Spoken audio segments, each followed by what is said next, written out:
ലെബനനിലേക്കും Israel യുദ്ധം വ്യാപിക്കുകയാണോ? ആദ്യം pager സ്ഫോടനങ്ങൾ, പിന്നീട് ഹിസ്ബുള്ളയ്ക്ക് നേരെയുണ്ടായ രൂക്ഷ ആക്രമണം.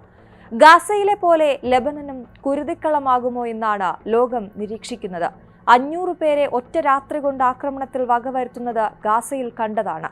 അതിനുശേഷം ഇസ്രയേൽ അതേ വഴിയിൽ തന്നെ ലെബനനിലും ചോരക്കളി നടത്തിയതിൽ ലോകം ഞെട്ടിയിരിക്കുകയാണ്.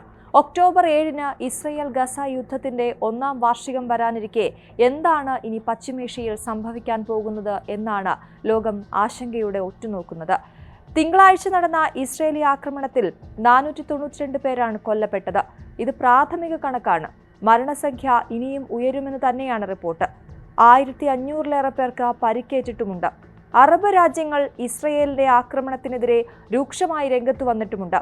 ഗാസയിൽ ഇസ്രയേൽ ആക്രമണം തുടങ്ങിയതിന് പിന്നാലെ ഇടയ്ക്കിടെ ലെബനനിലേക്കും ഇസ്രയേലി മിസൈലുകൾ പാഞ്ഞിട്ടുണ്ട്. പലപ്പോഴും പ്രത്യാക്രമണവും ഉണ്ടായിട്ടുണ്ട്. ഇറാന്റെ പിന്തുണയാണ് ഹമാസിനും ഹിസ്ബുള്ളയ്ക്കും ഉള്ളതെന്നത് തന്നെയാണ് ഇസ്രയേലിനെ പ്രകോപിപ്പിക്കുന്നത്. ഇറാനും ഇസ്രയേലും സംഘർഷത്തിലെത്തി പലതവണ. ഓപ്പറേഷൻ നോർത്തേൺ ആരോസ് എന്നാണ് ലെബനനിലേക്ക് നടത്തിയ ആക്രമണത്തിന് ഇസ്രയേൽ പേരിട്ടിരിക്കുന്നത്. ലെബനൻ തലസ്ഥാനമായ ബെയ്റൂട്ടിലുണ്ടായിരുന്ന ഹിസ്ബുള്ള മേധാവി അലി കരാഖ് ആക്രമണത്തിൽ നിന്ന് രക്ഷപ്പെട്ടതായും ഒളിയിടത്തിലേക്ക് മാറിയതായും ഹിസ്ബുള്ള വ്യക്തമാക്കിയിട്ടുണ്ട്. അതേസമയം ഹിസ്ബുള്ള പ്രത്യാക്രമണവും നടത്തി. ഇസ്രയേലിലെ 5 ടാർഗറ്റുകളാണ് ഹിസ്ബുള്ള ലക്ഷ്യം വെച്ചത്. ഇസ്രയേലി നഗരമായ ഹൈഫയിൽ സൈറൻ കേട്ടതിന് പിന്നാലെ ഹിസ്ബുള്ള ആക്രമണത്തിൽ നിന്നും രക്ഷപ്പെടാൻ ജീവനം കൊണ്ട് ഓടുന്നവരെ കാണാനുണ്ടായിരുന്നു. നേരത്തെ ഗാസയിലുണ്ടായിരുന്ന സാഹചര്യമെല്ലാം ഏതാണ്ട് ഇപ്പോൾ ലെബനനിലും ഉണ്ടായിട്ടുണ്ട് എന്നാണ് രാജ്യാന്തര മാധ്യമങ്ങൾ റിപ്പോർട്ട് ചെയ്യുന്നത്. ഏതാണ്ട് കഴിഞ്ഞ ഒരാഴ്ചയായി ലെബനൻ എപ്പോഴും യുദ്ധത്തെ മുന്നിൽ കാണുന്നുണ്ട്. പ്രശ്നത്തിൽ ഐക്യരാഷ്ട്ര സംഘടനാ രക്ഷാസമിതി ഇടപെടണമെന്ന് ഫ്രാൻസും ഈജിപ്തും ആവശ്യപ്പെട്ടിട്ടുണ്ട്. അറബ് രാജ്യങ്ങൾ ഉടൻ യോഗം ചേർന്ന് നിലപാടെടുക്കണമെന്ന് ഇറാഖും ആവശ്യപ്പെട്ടു.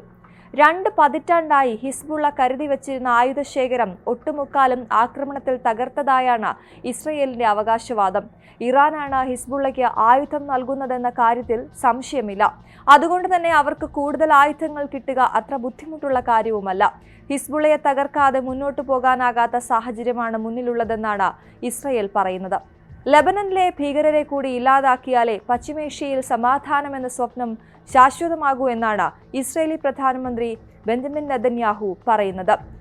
ഇസ്രയേലി അതിർത്തിക്കടുത്ത് നിന്ന് ഹിസ്ബുള്ളയെ തുരത്തുക എന്നതാണ് ഇപ്പോൾ ഉടനടി ഇസ്രയേൽ ആഗ്രഹിക്കുന്നത്. എങ്കിലും പരമമായ ലക്ഷ്യം അവരെ തുടച്ചു നീക്കുക തന്നെയാണ്. ഹമാസിനെ ഭൂമുഖത്ത് നിന്ന് തന്നെ ഇല്ലാതാക്കുക എന്ന ലക്ഷ്യത്തിലാണ് ഒക്ടോബറിൽ ഇസ്രയേൽ യുദ്ധം തുടങ്ങിയത്. ഇപ്പോൾ ഗാസ തന്നെ ഇല്ലാതായിക്കൊണ്ടിരിക്കുകയാണ്. ഹമാസ് തലവൻ ഹനിക്കയെ വധിച്ചു. അതിനുശേഷം ഭീകര സംഘടനയുടെ തലപ്പത്തെത്തിയ സിൻവറിനെ വകവരുത്തിയതായും റിപ്പോർട്ടുണ്ട്. ഹിസ്ബുള്ളയ്ക്ക് നേരെയുള്ള ആക്രമണത്തിലും ഇസ്രയേൽ ലക്ഷ്യമിടുന്നത് നേതൃത്വത്തെ തന്നെയാണ്. ഹിസ്ബുള്ളയ്ക്ക് നേരെയുള്ള ആക്രമണമാണെങ്കിലും ഫലത്തിലില്ലാതാവുക ലെബനൻ തന്നെയായിരിക്കും.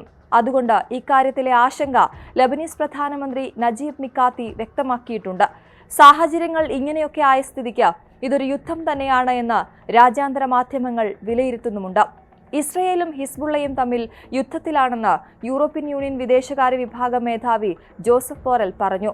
ലെബനനിലെ ജനങ്ങൾക്ക് സുരക്ഷിതമായി മാറാനുള്ള സൗകര്യമൊരുക്കുന്ന കാര്യങ്ങൾ നടപ്പിലാക്കി വരികയാണെന്ന് അമേരിക്കൻ പ്രസിഡന്റ് ജോ ബൈഡനും വ്യക്തമാക്കിയിട്ടുണ്ട്.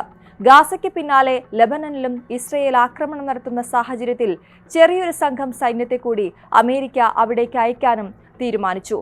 നേരത്തെ ഉണ്ടായിരുന്ന US സൈനികർക്ക് പുറമേ ആയിരിക്കും ഇത്. മെഡിറ്ററേനിയൻ കടലിൽ അമേരിക്കൻ യുദ്ധക്കപ്പലുകളും സമീപത്തെ വ്യോമത്താവളങ്ങളിൽ ഫൈറ്റർ ജെറ്റുകളും അമേരിക്ക സജ്ജമാക്കി നിർത്തിയിട്ടുമുണ്ട്.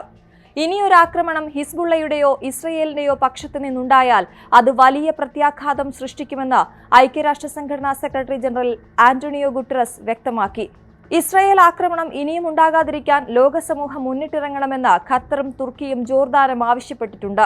വൈകിയുണ്ടാകുന്ന വിവേകമല്ല, ഉടനടിയുള്ള ഇടപെടലാണ് വേണ്ടതെന്ന് വ്യക്തമായ സന്ദേശമാണ് ജോർദാൻ നൽകിയിരിക്കുന്നത്. ലെബനനിൽ പരിക്ക് പറ്റിയവർക്ക് ചികിത്സ നൽകാൻ മെഡിക്കൽ സ്റ്റാഫിനെ പലസ്തീൻ അയച്ചിട്ടുണ്ട്. ഏറ്റവും ഗൗരവകരമായ പ്രസ്താവനയുണ്ടായിരിക്കുന്നത് ഇറാന്റെ ഭാഗത്ത് നിന്നാണ്. ഹമാസിനെതിരായ യുദ്ധം അറബ് മേഖലയിലാകെ വ്യാപിപ്പിക്കാനാണ് ഇസ്രായേൽ ശ്രമിക്കുന്നതെന്നും ഇത് ചെറുക്കുമെന്നുമാണ് ഇറാൻ പ്രസിഡന്റ് മസൂദ് പെസിഷ്കിയാൻ പറഞ്ഞിരിക്കുന്നത്. ഒക്ടോബർ 7-ന് ഹമാസ് യുദ്ധത്തിന്റെ വാർഷികത്തിന് മുമ്പായി ഇനി ഇസ്രായേൽ ആക്രമണത്തിന് മുതിരുമോ എന്ന കാര്യം വ്യക്തമല്ല. പ്രകോപനമുണ്ടായാൽ തിരിച്ചടി ഉണ്ടാകുമെന്ന് ബെഞ്ചമിൻ നെതന്യാഹു നേരത്തെ തന്നെ വ്യക്തമാക്കിയിട്ടുണ്ട്. ഇറാൻ പ്രസിഡന്റായിരുന്ന ഇബ്രാഹിം റൈസിയുടെ മരണം പേജർ സ്ഫോടനമാണെന്ന ആശങ്ക കഴിഞ്ഞ ദിവസം ഇറാൻ ഉന്നയിച്ചിട്ടുണ്ട്. ഇതും ഗൗരവകരമാണ്. അതുകൊണ്ട് ഇനിയുള്ള പശ്ചിമേഷ്യൻ ദിനങ്ങൾ ഒട്ടും സമാധാനപൂർണ്ണമായിരിക്കില്ല എന്ന് ഉറപ്പാണ്.